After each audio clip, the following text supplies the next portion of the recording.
Reports so far received reveal that substantial cases of forged academic and professional certificates have been used for the award of appointments, promotions, or redesignation in the public service.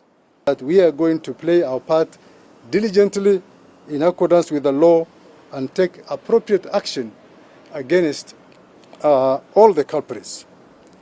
In this regard, we are also seeking the cooperation of the ministries, departments and government agencies involved to cooperate with the DCI in terms of the expediting of our investigations.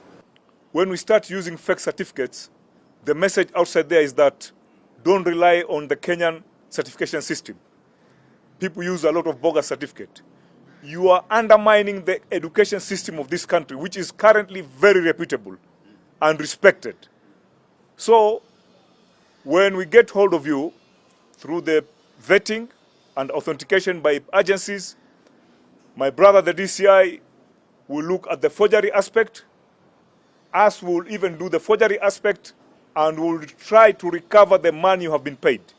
We have those cases before court, and we shall recover the money that you have been paid for all that time, and there will be the criminal aspect about it.